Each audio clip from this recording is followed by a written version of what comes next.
Good evening and welcome to the March 2nd, 2021 Lone Tree City Council meeting.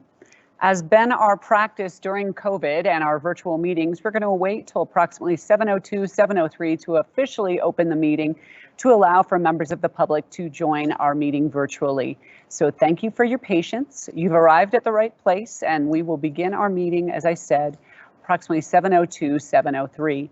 While we're waiting for the meeting to begin, I can briefly review how public comment will be provided during our virtual meetings.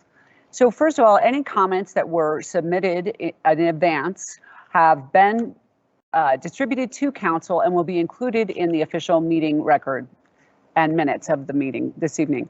If you would like to speak to council live using your phone during the public comment portion of our meeting this evening, please indicate that in the Ask a Question box on the sidebar of your screen and leave your name and phone number there, and a staff member will call you so you can communicate your comment live during the meeting. If you would like to type a public comment during the public comment session portion, please do that and just type your comment in. Please include your name and address. And again, a reminder, public comment period is a time for us to receive feedback from the community on issues that are important to them. They do not pertain necessarily to an issue on our agenda. And we really, it's your opportunity to speak with us. It is not a two-way dialogue, even though it's an ask a question box. So thank you. And again, appreciate your patience as we wait another minute or so to begin our formal meeting. Again, waiting for folks to be able to connect.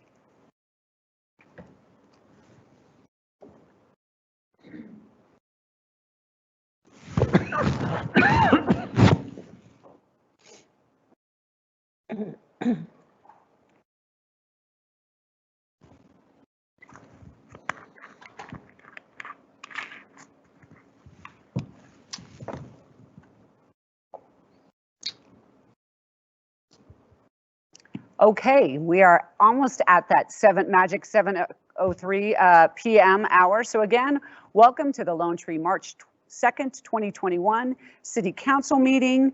I am opening our meeting this evening. I want to note for the record that Mayor Pro Tem Brunick is excused absence this evening, and I will ask our city clerk to call roll for the remainder of council. Councilmember Anderson. Present. Carpenter. Here. Shaw. Here. Mayor Millay. Here. So we do have a quorum.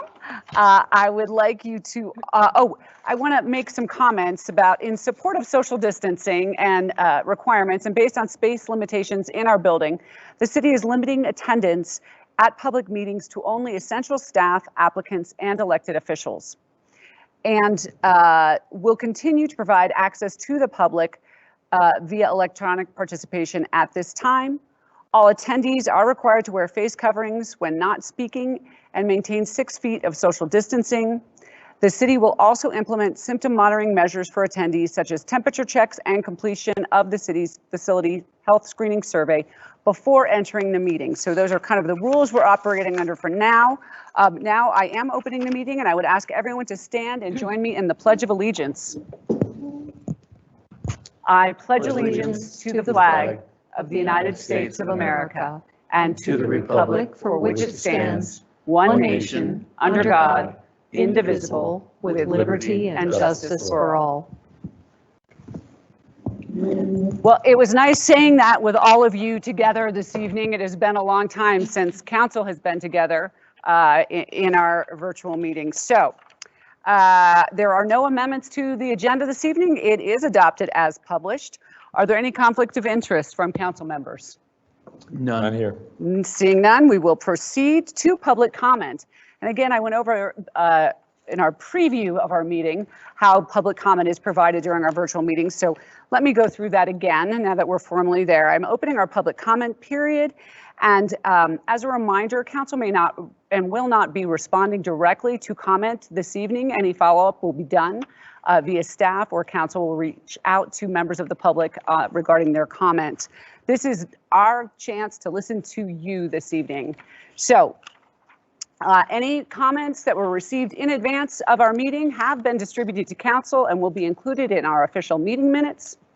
During this portion of the meeting, you can provide comment during two ways using your virtual technology. One is to provide your comment in the Ask a Question box on your screen. So please include your name, your address, and type your comment, and it will be forwarded to council and included in the meeting records.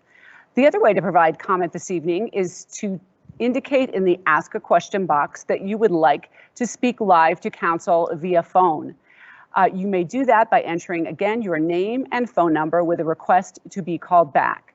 It's my understanding that we have some individuals from the public who have indicated that they would like to speak to council live during the meeting, and we have those lined up. But if there's anyone else, please indicate you are interested in doing that, and city staff will contact you again to speak live. To our city clerk, it's my understanding we've got 4 individuals this evening, so I'm going to turn it over to Mr. Rob to facilitate that. And again, I would just remind anyone providing public comment to please limit your comments to 3 minutes per our policy. Thank you. Sure. Mr. Rob. Thank you, Mayor. I'll call the First individual.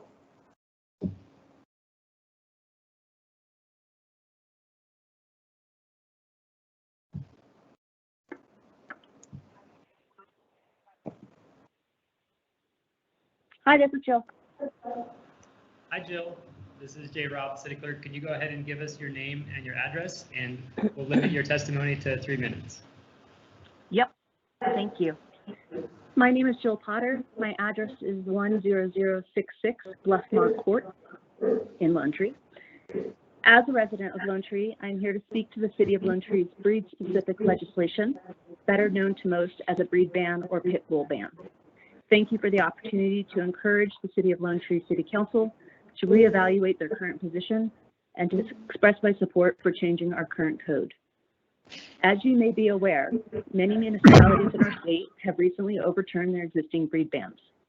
These towns, including Denver, Aurora, Castle Rock, and Commerce City, examined the data and concluded that breed bans were reactionary and not based in science.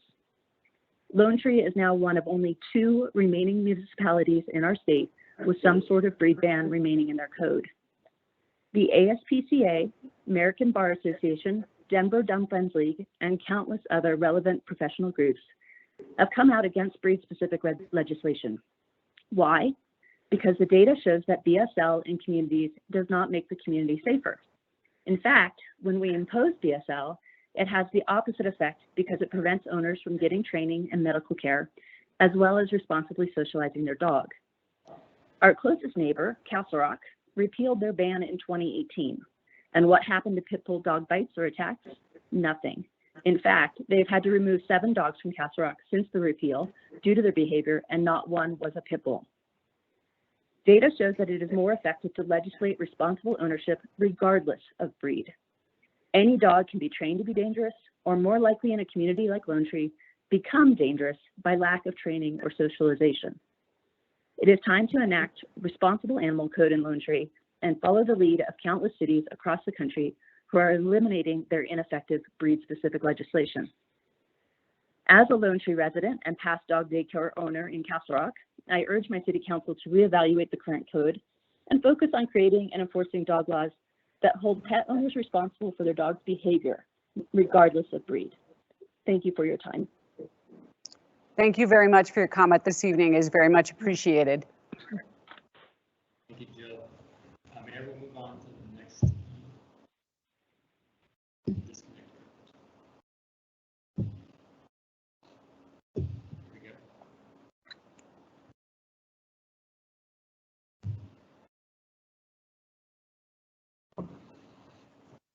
This is Amanda.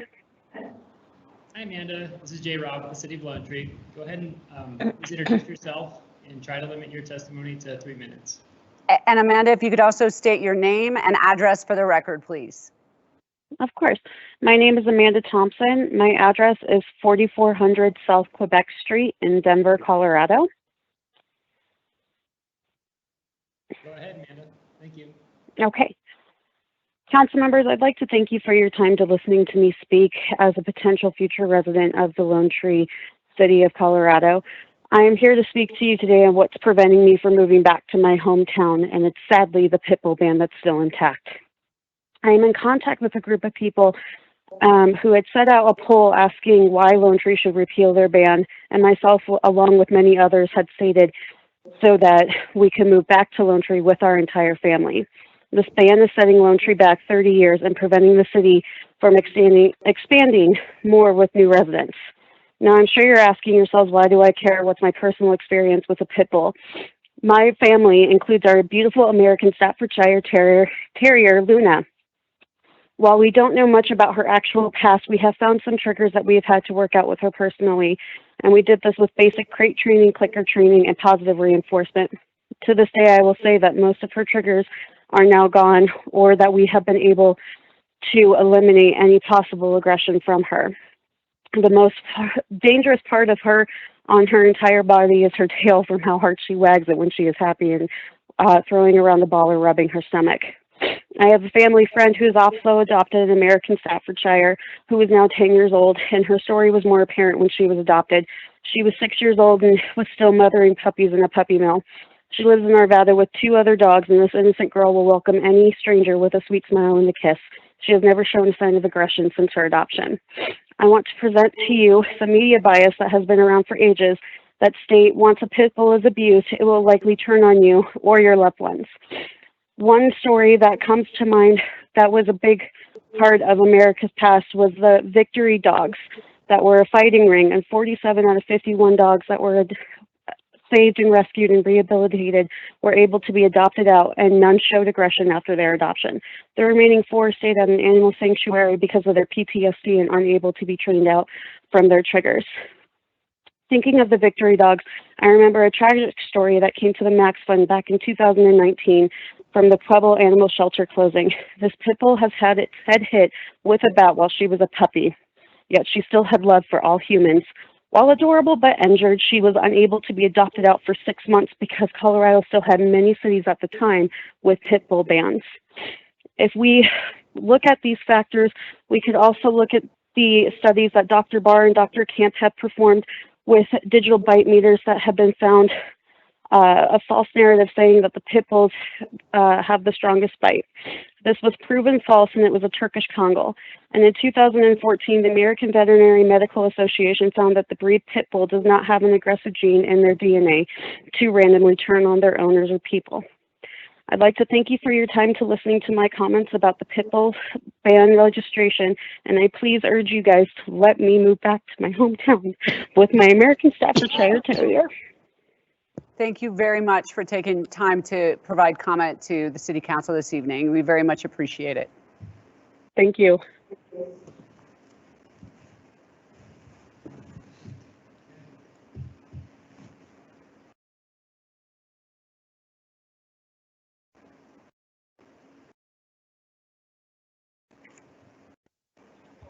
Hi, this is Allie. Jay Robb, City Clerk of the City of Lone Tree. We're contacting you for public comment tonight. Go ahead and introduce yourself with your name and address, and try to limit your public comments to 3 minutes. Can you hear us okay? I think we got this.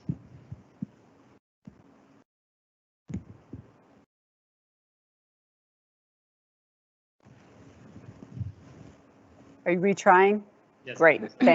No, that's fine. I think we're all doing our best during our. Hi, this is Allie. Oh, there. Hello, Allie. Sorry about that. We got disconnected. Can you hear us okay? Yes, I can now. Sorry about that. If you go ahead and Should I just go ahead?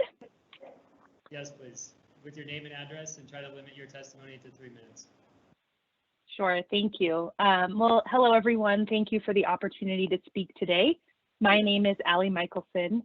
I live at 2690 Ivy Street in Denver, but my mom lives in Lone Tree, and so my family and I love to visit your beautiful art center and recreation facilities. I'm also the public affairs advisor at the Dumb Friends League. The Dumb Friends League is the largest animal welfare organization in the Front Range, and we're proud to partner with the City of Lone Tree through our Buddy Center in Castle Rock. I am also speaking today to ask you to consider the repeal of your dog breed ban. The Dumb Friends League is opposed to any regulations aimed at banning ownership of dogs based solely on their breed. We understand that while dogs do not bite, most dogs do not bite, given the wrong circumstances, any dog may bite, regardless of breed. We instead support breed-neutral, proactive laws that protect the community from dangerous dogs. Dangerous dog legislation has been shown to be far more effective in reducing instances of dog bites and attacks and ultimately keeps communities safer. We applaud the City of Lone Tree for dangerous and vicious dog laws that you already have in place. Community safety is an issue we take very seriously at the Dumb Friends League. This is why we believe it's vital to create a community where puppies of all breeds can be socialized, receive training, and be treated medically without fear of having them confiscated. Lack of socialization and veterinary care or training all increase risk to your community. Lastly, we ask you repeal your ban so that families and pets can stay together. A relationship with a pet is a proven contributing factor in human wellness, especially in times such as these where many are facing extreme isolation and mental health challenges. A breed ban results in families losing their pets, not because of aggression or behavior issues, but merely because of the breed of the dog. It's heartbreaking to see this in the shelter, and I know it's difficult for animal control officers in the community. For all of these reasons, we are hopeful you will consider repealing your breed ban. Thank you for your time and consideration. And thank you for your time providing comment this evening. We very much appreciate it.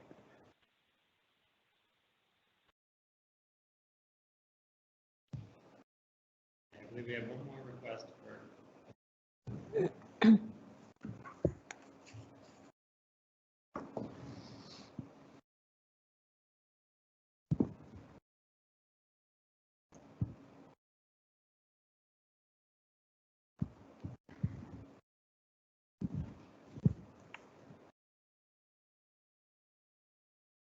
You reached Mara Perzer with Tri-County Health Department. I am on the other line right now. If you please leave your name and number, I will get back with you just as. I'll try her one more time. Yep, please do. And She's expecting this. yes. Mara? Hello, Maura. Hi. Hello, this is Jay Robb with the City of Lone Tree. Reaching you for public comment tonight. Go ahead and introduce yourself with your name and address, and we'll try to limit your comments to 3 minutes. Great, thank you. Good evening, Mayor and Council members. My name is Mara Perzer, and I'm with Tri-County Health Department at 6162 South Willow Drive in Greenwood Village. Thank you so much tonight for the opportunity to address you. I'm here to speak about Ordinance 21-04 on behalf of Tri-County Health Department. I want to express my gratitude to the City of Lone Tree for taking bold action to prevent youth access to tobacco and nicotine products, and specifically thank staff members such as Austin Good and Liana Jasic Risdal for their hard work to make this happen, for their partnership on these efforts, and inviting Tri-County to be a part of this work. We've enjoyed working with your staff and hope to continue to support implementation and evaluation of this ordinance once it passes, which we urge you to do tonight. 1 in 5 high school students in Douglas County reported current vaping in 2019, and 2 in 5 reported having ever tried vaping. And we must take action as a community to protect our young people. In October 2019, the Tri-County Health Department Board of Health declared youth vaping a public health emergency, encouraging municipalities to adopt policies such as Lone Tree's Ordinance 21-04 and committing TCHC resources to support these efforts. The only way tobacco and nicotine products enter our community is through the retail environment. Tobacco retail licenses hold retailers accountable for illegal sales, putting the responsibility on the retail establishment rather than punishing young people who are victims of aggressive industry marketing. This strategy is about retail practices and not about any individual's behavior. By having consistent local enforcement, tobacco retail licenses level the playing field among retailers by holding them all to the same rules.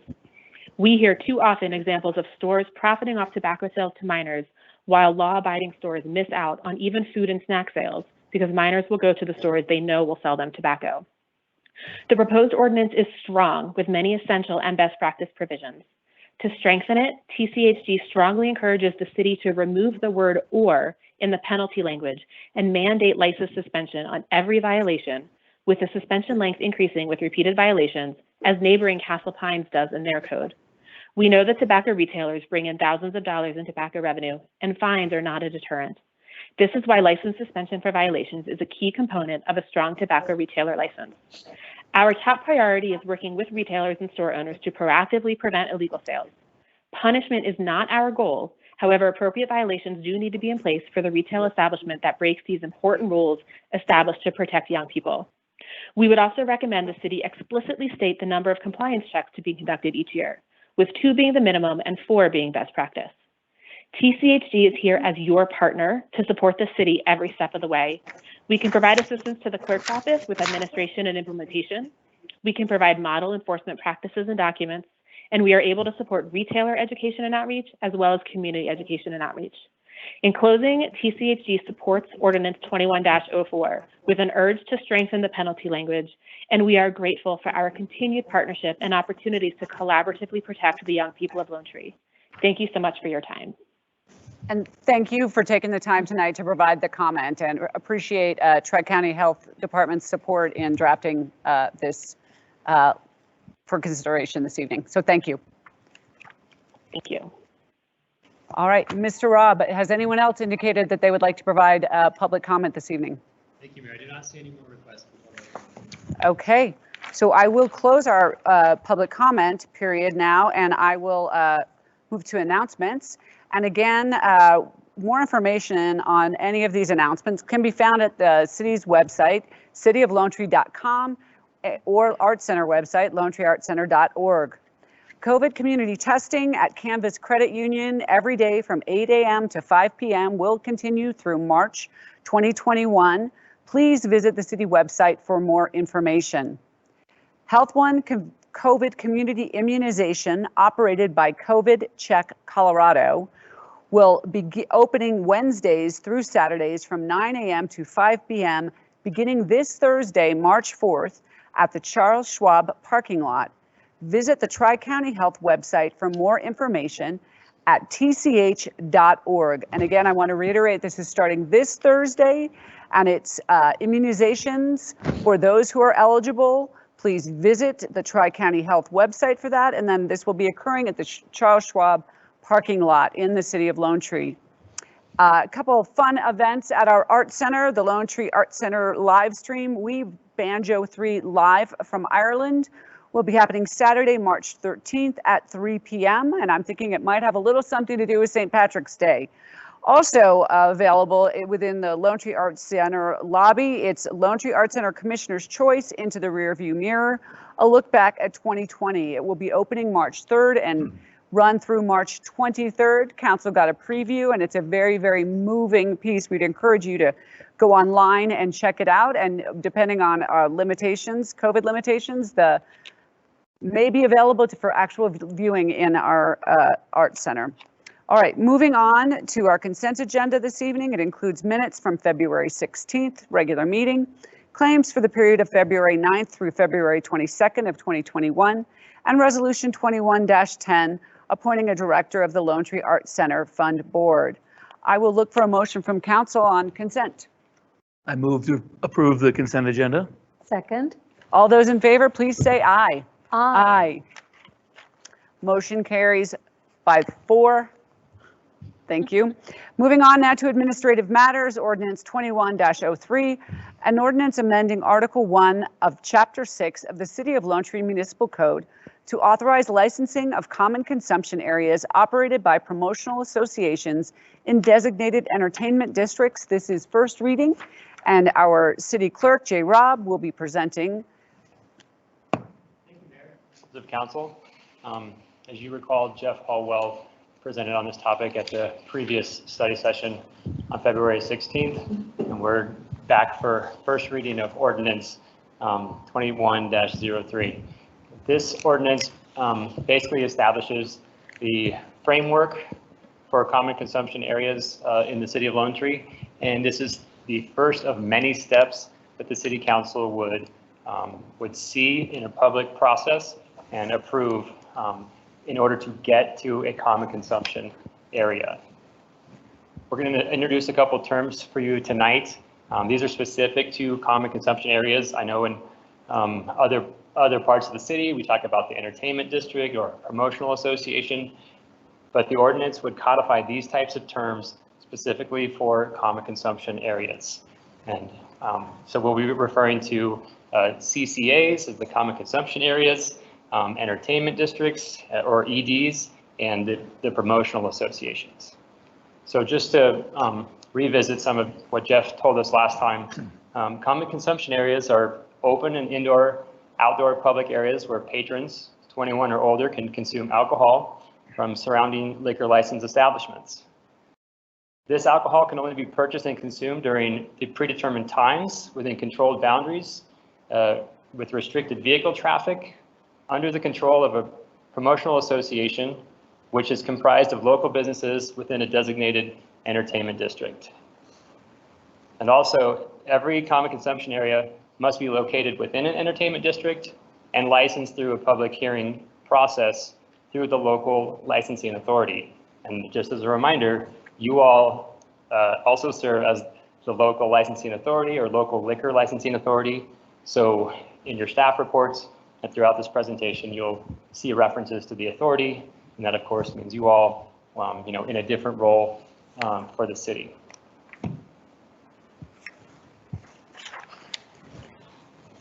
Just to cover entertainment districts. Entertainment districts, for the purpose of common consumption areas, can be no larger than 100 acres and contain at least 20,000 square footage of total liquor license premises. Every entertainment district must be established by resolution approved by the City Council, and that type of resolution can also establish specific requirements such as size, security, hours of operation for any common consumption area within that entertainment district. Just to cover promotional associations briefly, this is a group of businesses within with at least 2 liquor license establishments that join together for the purpose of creating a common consumption area. A promotional association, they apply for and hold the common consumption area license, and they are ultimately responsible for controlling the common consumption area. They must have a board of directors with a member of each liquor license establishment that comprise the common consumption area. They have to carry liability insurance and file annual reports with the city. They also have to be approved at a public hearing by the authority before obtaining a common consumption license. Some other requirements on common consumption.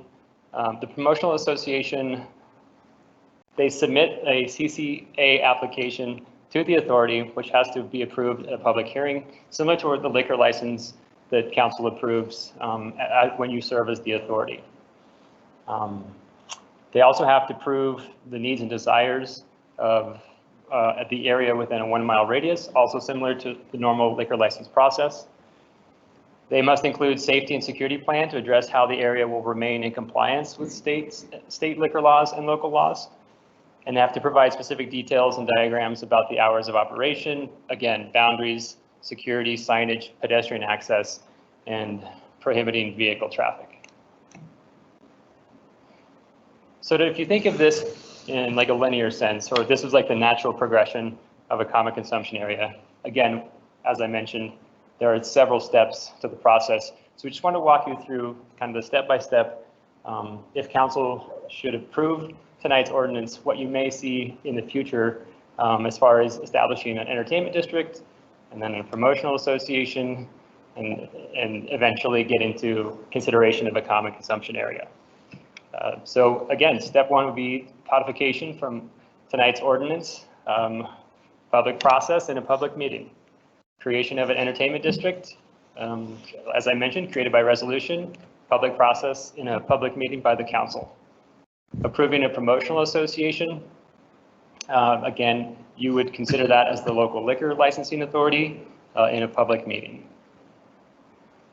Step 4 would be considering a common consumption area submitted by the promotional association and approved by City Council operating as the local liquor licensing authority in the format of a public hearing, similar to what you've all seen for a normal liquor license.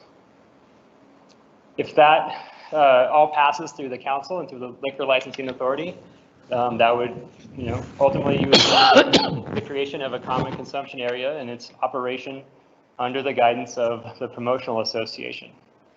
And we added a 6th step here just to show you that the annual renewal and the recertification of the Promotional Association would happen administratively by staff unless there were any issues, and then the city manager would have the right to send either of those matters to a public hearing with the city's hearing officer. We also want to point out that staff is willing to work with all of our businesses and establish an entertainment model that fits best for each individual business. We have done this in the past through temporary modifications, and those examples are individual businesses that want to expand into their patios or into their streets. I showed the example there of Spoons and Tunes. We all remember over at the Vistas. We were allowed to do that through a process that already exists, which is called the temporary modification of premises. And really that's an expansion of one single liquor license.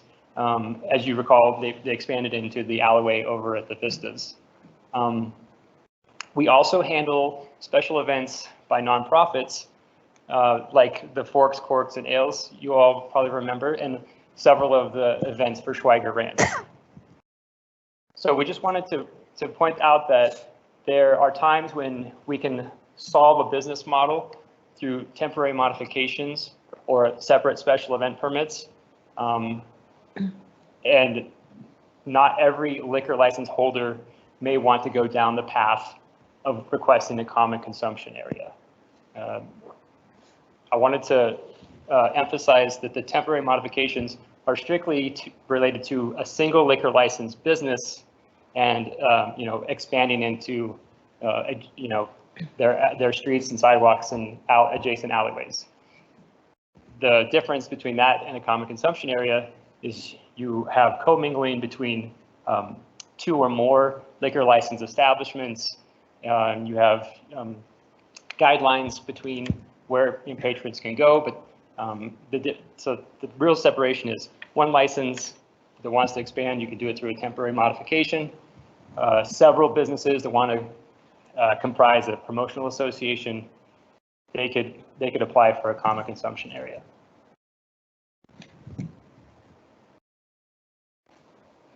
We cut out some slides to shorten this presentation, so I'll defer to you for any questions.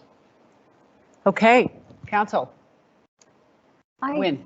I don't have any particular questions, but I like the idea because it gives an opportunity for our businesses to be creative and work collaboratively to expand their business, and the ability for people in their area to enjoy themselves a little differently than we've permitted in the past. So I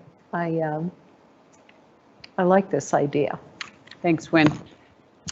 Jay. Yeah, I'm supportive of the idea. I also acknowledge this is the first step in a much longer process, and I think there's gonna be a lot of more scrutiny and questions asked of the Promotional Association once they come to the authority for the approval. But I'm in favor of us proceeding from here. Councilmember Anderson. I'm supportive of the idea. Creates an opportunity. And look forward to some of our businesses taking advantage of it. So, Jay, I have a question. Just trying to understand this, where it says delegation of powers manager, and the manager shall have the following powers to act on behalf of the authority. So the city is the authority. Who's the manager?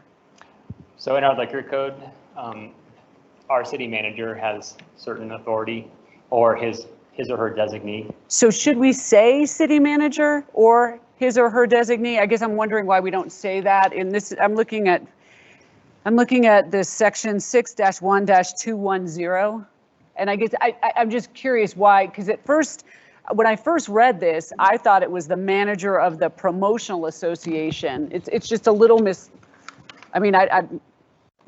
we can clarify that. I think the code does state city manager. Mayor, that's an excellent question. In the code, not within this new article, right, but in the article dealing with Article 1 dealing with liquor license establishment, there is a provision that speaks to manager responsibilities and definitions, and therein is the manager means the city manager. So Okay. it's defined in a separate section Okay, within So that. perfect. And this is going to fold into that and we'll Correct. follow that. So Yes. it'll be very clear then. Yes. Great. I just wanted to make sure because I was like, okay, that was the only, yeah, that was my main concern as I read through this, trying to understand that piece of it. So good. I'm glad that's resolved, and I am very supportive of it as well. I think it's a great opportunity, and I think it's something that not just our businesses would appreciate, but the residents and visitors to the city of Lone Tree would probably also enjoy the opportunity to do this. So with that, we're all aligned. I'll look for a motion from council. I move to approve Ordinance 21-03, an ordinance amending Article 1 of Chapter 6 of the City of Lone Tree Municipal Code to authorize licensing of common consumptions areas operated by promotional associations in designated entertainment districts on first reading. Second. All those in favor? Aye. Motion passes 4-0. We look forward to seeing step 2. Thank you. All right. And next on our agenda this evening is Ordinance 21-04, an ordinance amending Chapter 6 of the Lone Tree Municipal Code by adding a new Article 5 concerning tobacco retailer licensing on first reading. We have Austin Good, Assistant to the City Manager, presenting in person, and we've got our Youth Commission Chair, Julia, participating remotely, as well as our Associate Attorney, Christina McCormick. So Austin, we're going to turn it to you to start us off. Yes, thank you very much. And actually, if we go to the next slide, I'm going to hand it right back to our Youth Commissioner. Wonderful. So Julia, are you there? Yeah, hi. So good evening, City Council members and Mayor Millay. My name is Julia Reigert, and I'm the chair of the Lone Tree Youth Commission. I'm here today to provide a short recap of the tobacco memo the Youth Commission began working on last fall. After seeing the widespread usage of tobacco and e-cigarette products among other youth in our schools and in our community, we felt it necessary to take action to reduce the impact of this epidemic. Through thorough research into the subject and talking with local officials, including Taylor Roberts, the Chronic Disease Prevention Coordinator from the Tri-County Health Department, the memo drafted by the Commission aims to effectively reduce the rates of teen tobacco and e-cigarette use by adjusting the current city age requirement to purchase tobacco and e-cigarette products from 18 to the new federal age requirement of 21, and by implementing a tobacco retail license. We are incredibly proud of the work put into this project and believe it will cause positive change in our community. Thank you. Thank you very much, and wonderful job, Julia. As always, our Youth Commission is crushing it. So back to you, Austin. Yeah, now I got to follow up with that. So we'll go to the next slide. Thanks, Julia. Just wanted to give a brief recap about how we got to this point. In December 2019, the president signed some legislation amending the FFDCA, or that act, and revised the federal minimum age of sale of tobacco products from 18 to 21. In February of 2020, Julia and the rest of the Youth Commission, they put together a memo with recommendations to the City Council to recommend that the changes be made in the local code to reflect the new federal law, and also recommended implementing an administrative retail license. In July 2020, House Bill 20-1001 was passed and implemented state changes to tobacco processes regarding sale and possession of tobacco products, and that includes a state licensing process. And in September of 2020, and then in February of this year, we brought this item to council for discussion during study sessions. So we've been doing our homework. Go to the next slide. House Bill 20-1001 prohibits sale and distribution gift of nicotine products to anyone under 21 years of age, removes the criminal penalty for minors purchasing tobacco, or not purchasing tobacco, but possessing tobacco or nicotine products in the state. It requires state licensing for retailers that sell cigarettes and other tobacco products starting July 1st of this year. And it permits local governments to also license retailers. And if we implement that license before the state license goes into effect, then we have more local control over what those regulations look like. Now we're going to go into the proposed retail licensing ordinance.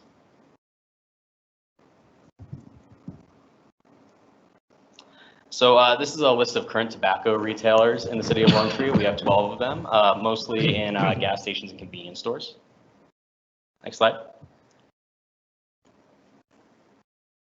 And looking at neighboring cities, as of today, the only one that has a licensing process is the city of Castle Pines. So looking at what a proposed licensing process would look like, we're proposing this be an administrative license. So this would be handled by the city clerk's office. There wouldn't be council need for approval of individual licenses like there are with liquor. The proposed fees are $250 for an initial application and $200 for an annual renewal. This covers the staff time to take care of the administrative part of the license as well as 2 compliance checks per year. This looks at fees in neighboring jurisdictions, and we're pretty on mark. Castle Pines is pretty low, but when we did the staff time calculations, particularly for the compliance checks, this is what we felt was appropriate. Next slide. And again, just trying to keep this a very, very easy process for our retailers.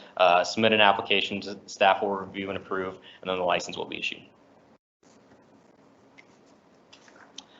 There were a few changes that staff incorporated at council direction into the ordinance as you see it right now.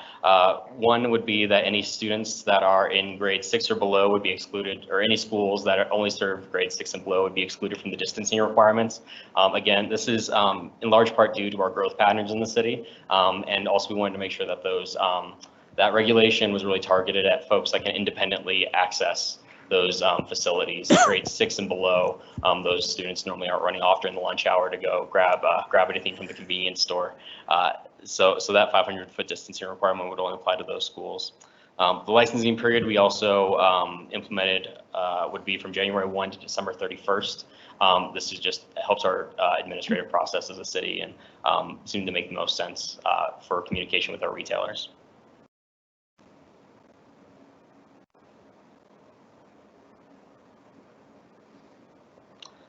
And here is just a little bit of an analysis about distance from schools. We've shown this to council before.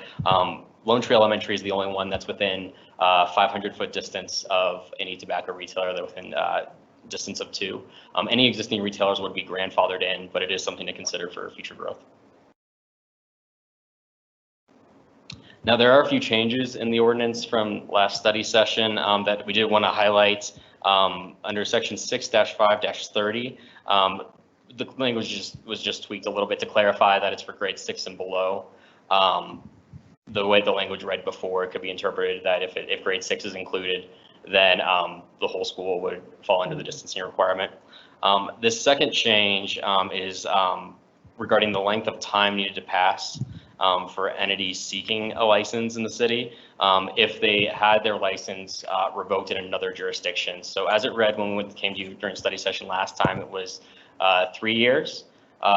In the current reading, it's 1. After internal discussions, it was thought because of the nature of tobacco retailers and the amount of locations that they can have, especially compared to liquor retail locations, chains could have, dozens and dozens of locations around the state. And so if there was a license that was revoked in another part of the state, the way the ordinance read before is that there would have to be a 3-year waiting period before they could apply for a license again in our jurisdiction. So that was amended down to 1.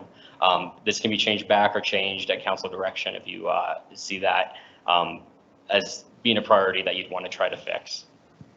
Next slide. We also did receive some feedback after the packet was published. An individual from a tobacco association did reach out with concerns about the age of employees selling tobacco products being 21 due to a lot of their employees or some employees in some of the retailers that they represent being aged 18 to 21. So we did want to also open that up for council discussion tonight. If you would like to, currently it's the way that the ordinance reads is that only individuals aged 21 and over can sell tobacco products. However, this group was asking for the ability for 18 to 21-year-olds to be able to sell if they were employed by that retailer. So that is a point of council direction. If you would like to go into that, we'd be happy to discuss that tonight so that if we bring this back for a second reading, we can have that reflect your priorities. But we did want to make sure that you were aware of that input that we received. Hey, I asked yes. a question. So along with this, or actually different, but it made me think of this, convenience stores selling beer and wine allow 18 to 21-year-olds to sell. I'm actually Correct? not sure on that. I have to defer to J. Rob. Yes, that is correct. So So it would be similar, even though they're not old enough to use the product, they are old enough to know the rules around selling the product. I'm inclined to go this route, 18 to 21. And I'm curious because we know there are very comprehensive liquor license training that occurs for the 18 to 21-year-olds who are allowed to sell. So, you know, I'd be curious to understand what kind of training would be offered, and if we could require that training be offered. Do we have something? You know, I hate to require something that we don't make readily available. Are there resources available to kind of give a training packet to a business to allow them to, you know, kind of go through the steps of A, B, and C, and this is how you, does something like that exist for tobacco like it does for liquor? And if it doesn't, one of the questions I want to understand next time is, would it be hard to create? Is it something that even our youth commission might want to take on as a project, or is it under the guidance and supervision, obviously, of great staff leadership?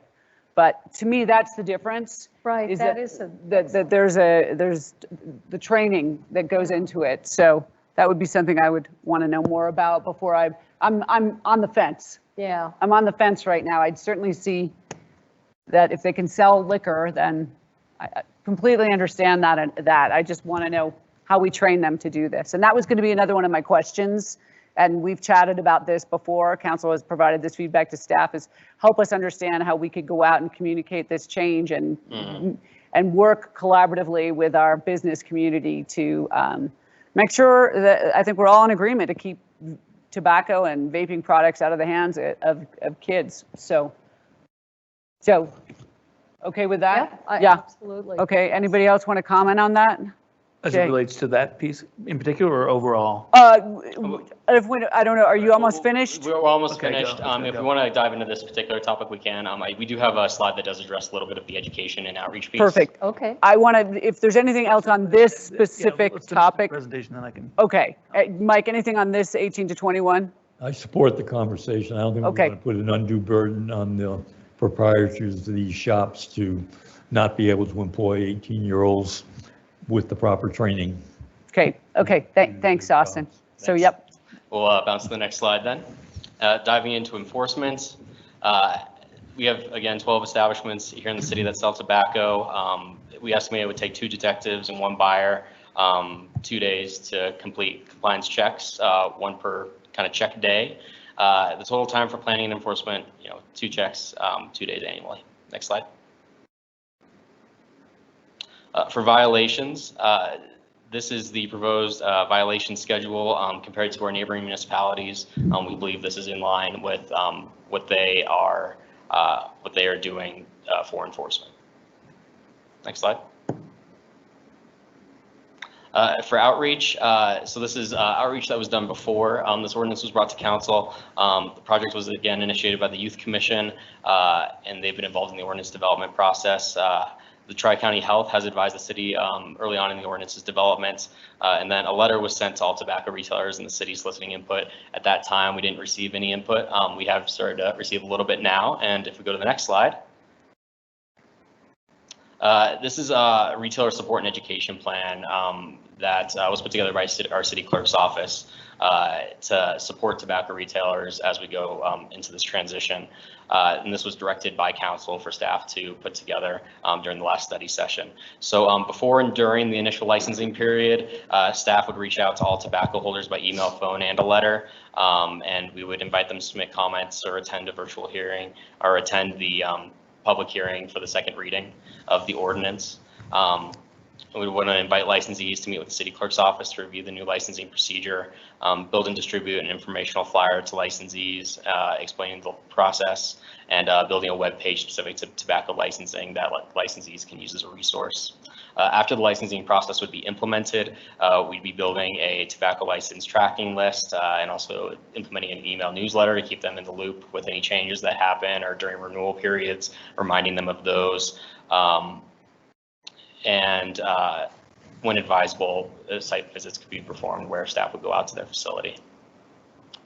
Would council like to make any comments on this piece before we kind of wrap up? I think it's thorough. It's good. I'd like to see the web page include some training resources as a module. So, and I'm curious if Tri-County Health Department has offered, and I was thinking about that afterwards, do they have any training that they're recommending for these, as these start to, as more communities may look at these type of ordinances?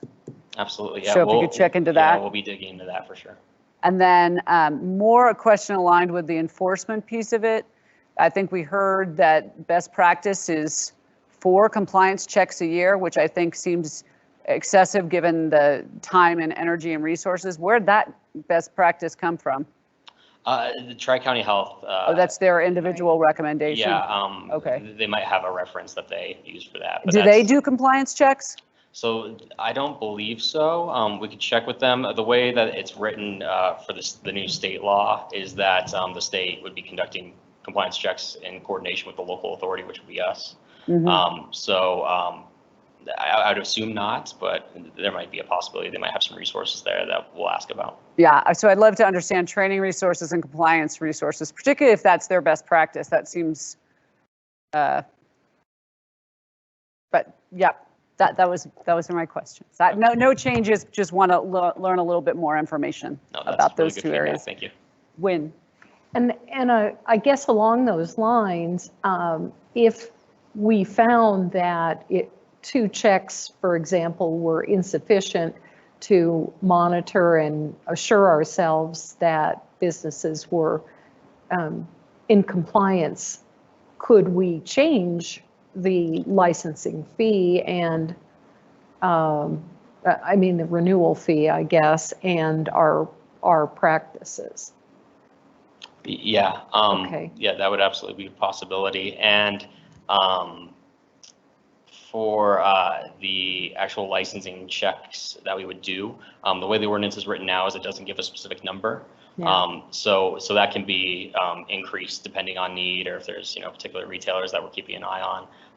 We have the ability to do that without amending the ordinance. Okay. Well, so under section 6-5-80 compliance monitoring, subparagraph B, the city shall have discretion to consider previous compliance check history, and it says or prior violations, and I do think it makes sense to make that word and prior violations. And I would like to see that change made on as we consider it this evening, council. Yep. So we could do, it shouldn't be or, it should be both. And then that would kind of address what you just raised, right, Wynn, whether I think. We have the flexibility to treat businesses differently. Yep. So we clearly say it, we have the discretion. Yep. We absolutely. So I think that addresses that one. So, it does. Okay. Absolutely. Thank you for that feedback. Anything else on this part of the plan, or? Mike, Jay? No. No, I just wanted to thank the youth commissions for their passion and their concern around it too. And I was going to mention it at the end of the comments, but that for anyone selling age 18 to 21, I don't want to handcuff any of the business owners in terms of staffing 18, 19, 20-year-olds. So I think that makes sense too. Yep. Thank you. We'll go ahead and go to the next slide then. And, I guess that was just council questions. I thought we had one more in there. All right, now we're officially allowed to ask questions on Yes. this? Is that what you're telling me? Yes. Sorry. All right. Sad for you. Sorry for the staggering there. I forgot my slides. Sad for you. We break the rules and ask questions whenever we want. All right. I think there's some clarity that has come to us around the 18 to 21 piece of it, I think. But I do want to see the training component go in, and I'd like to incentivize them to use the training. And can you think of a way to do that? you know, we could put on our thinking caps there, and maybe it's part of the licensing process itself. Yeah. Sign some sort of acknowledgement or something that they've gone through the training with any new employees, and similar to. It's similar to with the liquor license. Yes. Right. Yeah, So where can they you, have the checkbox. Yeah. can you, when you bring it back, can you talk about that type of an incentive to encourage them to have anybody, Yes. to have their employees? So that, would love to see that piece in it as well. And I just also wanted to add, excuse me, Councilmember Shaw, that the state statute does authorize employees to be between 18 and 21 to handle and sell tobacco merchandise. So it is currently authorized under state law, and of course we can be more stringent. But that is ultimately for City Council to determine on a policy level. Yeah, and I think we are very aligned on, we don't want to make it any harder. If they can sell liquor, they can sell the cigarettes, but we want the same type of training to go in. There may be training today for, not selling to 6-year-olds. So, Yeah, the tips teams may want to add this module into their. No, seriously. And I was being serious. I was like, I thought that was a good idea. Yeah, to just have for retail establishments to just add this in and maybe you could work through the city clerk group and liquor licensing to ask them to consider that as well. So, so anything else that we want to make sure is brought back to us at second reading, guys, folks? No. Okay. All right, we're ready. Great, and actually, one other thing that we did go over pretty quickly, the reducing the 3-year violation or the 3 years of violation. Yeah, I think Seems excessive. Yep, I think everyone's comfortable with that one. Perfect. Well, really appreciate all your time on this. Thanks. Okay. And we have a recommended motion. Yep. I move to approve Ordinance 21-04, an ordinance amending Chapter 6 of the Lone Tree Municipal Code by adding a new Article 5 concerning tobacco retailer licensing on first reading. And as amended? As amended. On section 6-5-80, subparagraph B. Okay. Second. All those in favor? Aye. All right. Wonderful. Passes 4-0. All right. Now moving on to, again, love welcoming new people. So we're at resolution 21-11, a resolution appointing and reappointing members of the Lone Tree Arts Commission. And our city clerk, J. Rob, is doing a lot of, we're working you hard tonight. We are working you hard. I forgot that this was on the agenda. Yeah. Thank you, Mayor and members of council. Bringing you resolution 21-11, appointing a new member of the Arts Commission and reappointing an old member.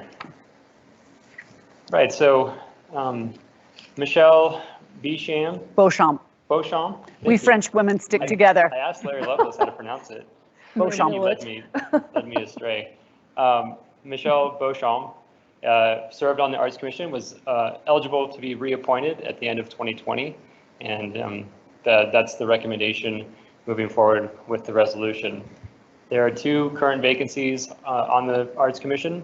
As you remember, Janice Hubble was term limited at the end of 2020, and then unfortunately we lost Stephanie Casbrick in February. She moved. By that I mean she moved out of the city. Right. I know you scared us all for a second, Jay. She what? The city advertised for positions, and right now we were only able to get one interested applicant. Her name was Maura Adamson, and she was interviewed by Mayor Pro Tem Brunick and Councilmember Shaw.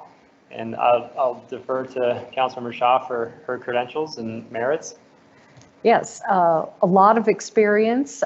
She was recommended to apply for this position by Larry Lovelace, so that's wonderful as well.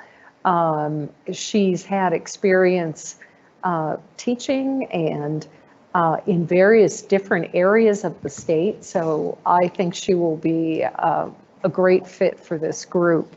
We're excited to have her. Awesome. Wonderful. Okay. And you know what, Jay, you're probably right. I think I've probably been saying Michelle's name wrong for forever. I just like Beauchamp. I think we need to call her and ask. Yeah. All right. With that, Wim, do you want to? Sure. You did the hard work. You're doing all that. You're I'm doing a lot of doing heavy all- lifting. Yes. Heavy lifting. I move to adopt Resolution 21-11, a resolution appointing and reappointing members of the Lone Tree Arts Commission. Second. All those in favor? Aye. Motion passes 4-0. So Thank you. thank you. And that concludes our formal agenda this evening with the exception of our council comments. Since we're all back in our spaces with bright, shiny faces, I'm assuming we've got some comments. So we're going to start with Councilmember Anderson.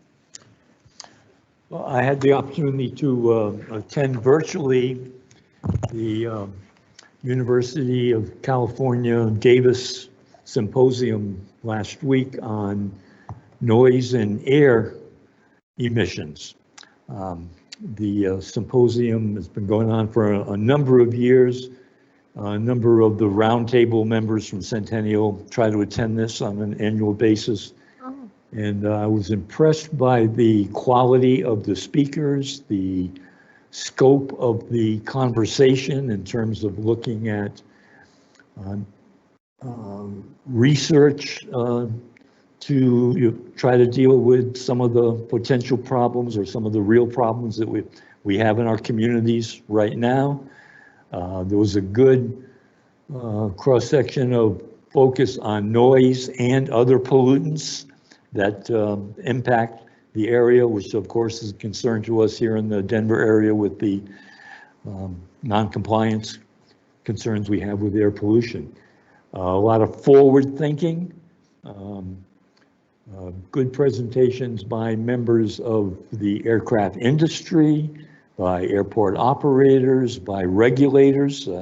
I thought the participation by FAA were meaningful in terms of at that level, they seem to be willing to speak up and talk about what their role is and their scope of policies to try to deal with the communities. But I think there was some good learning in terms of roundtable members participating in the conference and appreciating some things that we might be able to move forward at the roundtable area. I think since our last meeting, we also had the chance for the VIP opening of the South Suburban Sports Complex. What a marvelous complex. I think we're all aware it was a $65 million, 200,000 square foot facility with 3 sheets of ice, 2 complete indoor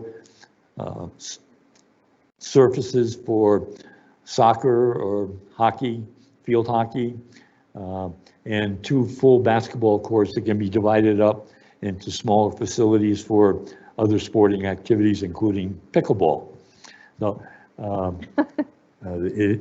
at the time that we visited, I don't think they had approved their liquor license yet, but they are moving forward with the liquor license, and they still have some work to do with Douglas County in terms of bringing in a second entrance over a bridge, over Big Dry Creek, but they are getting very good participation, and long-term, I think we have a wonderful asset for the community that our residents and residents of both Douglas and Arapahoe County will appreciate. Will be a valuable asset to development of youth and recreational activities for our citizens. Thanks. Thank you. Councilmember Carpenter. Yes, it was a busy last couple of weeks. That was certainly a highlight. It really is an impressive facility. Got to share in that with a lot of our neighbors who will also be enjoying that as well. Another highlight was getting to meet Groot. So getting to see the mounted, what will be the Lone Tree, the face of Lone Tree, I think, at special events. I actually took my daughter Stella out of school to be there for part of that presentation. So I think it'll be a great way to add to their already the tool chest of community engagement and outreach. So thanks, Jay. Win. So we ended up canceling our Douglas County Housing Partnership meeting and instead joined a meeting, one of 4, about affordable housing through Dr. Cog. that was a wonderful presentation. We actually virtually met the company that will be managing the COBOL units here in Lone Tree, which was nice. And I look forward to seeing those other ones. Very sad to miss the South Suburban opening, but sometimes you got to do what you got to do to preserve your 20-year-old home. I am very pleased about, it seems like spring, or the appearance of spring from time to time in the last couple of weeks, has been enlightening and refreshing. Some of my friends who are 65 plus are excited about being vaccinated, and there seems to be light at the end of the tunnel for all of us. So I am very optimistic about applying some of the things we learned during COVID to the next year when we are able to spend more time in person. Thank you. Thanks. I'm going to build off of those comments, Wynn, too. I feel like we've started this slow return to normal.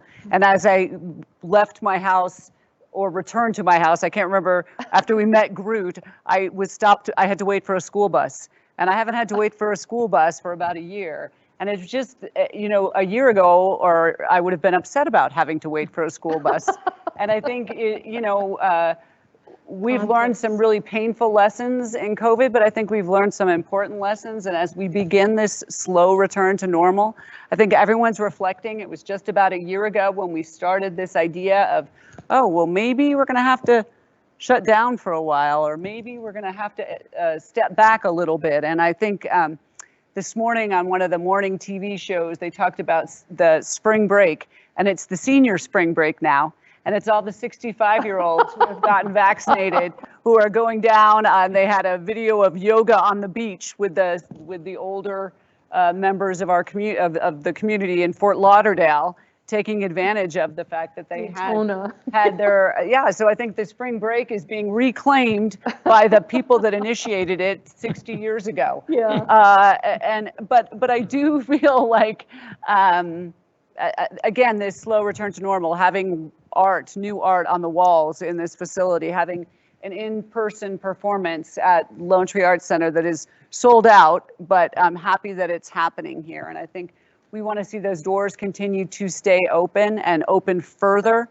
And the way we can do that is to remain mindful of still keeping ourselves safe, keeping our family members safe, keeping our neighbors safe, making good personal choices, but still allow the dawn of spring to fully embrace that. And part of that is being back here with all of you. So thanks to council for your great work in absentia, or virtual work. And thanks to the amazing staff who's been really powering through. And we had some really important presentations and study session from our Public Works Department and our Police Department that really speak to the good work and positioning for the reopening of our city.